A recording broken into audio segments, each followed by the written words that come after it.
Ayan guys, maakyat ulit. Maakyat kami ulit ng bundok. Kaso hindi siya ganong kalayuan. Yan. Simple lang ang dala namin. Cellphone, okay na yan. Yan. Maakyat ulit ng bundok. Mapakaganda pati ng view. Kaso yung panahon medyo makulimlim. Mas maganda makulimlim din magparo lang. Lahat ng nare-record ko nakaka-copyright. Para mo yan. Bakal mo na, ubul-pinubon. Kwartang linaw yan. Tatawid tayo ng ilog. Sarala mo pa yan, naubul yung sarabaw. Pasaro-saro man na yan. Nababaan tayo ulit ng sapa. Hara nilang pasta kanila, pero sa atin hindi. May ba? May bahay pala doon. Baba na kami ulit ng sapa, guys. Mahirap andun sila. May ilog kaming dadaanan. Kaso lubat na tong cellphone ko. Hindi ako nakapag-charge kagabi. Dito, panagba dito, pwede ka magpatumba ng kahoy.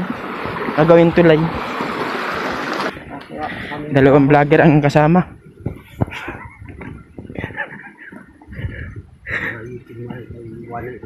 Ibang daan to.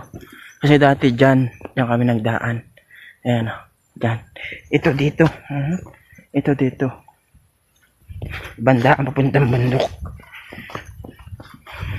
Tsaka ang mga patuloy dito maliliit lang. Hindi kumpara sa iba. Malalaki. Tsaka maulan na. Yun nararamdaman ko.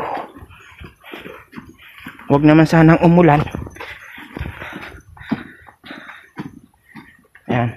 Papatak-patak na. Huwag umulan. Dala ko yung kapag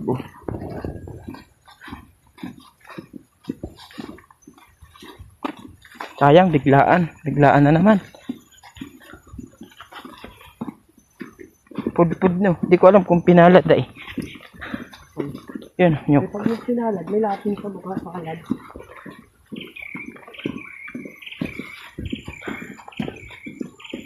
Kawayanan.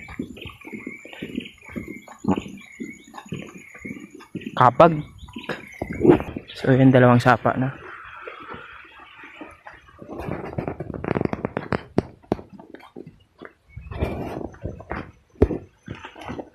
Katagang kalsada. Rayo. Ayan. Radang bahay. Rayo.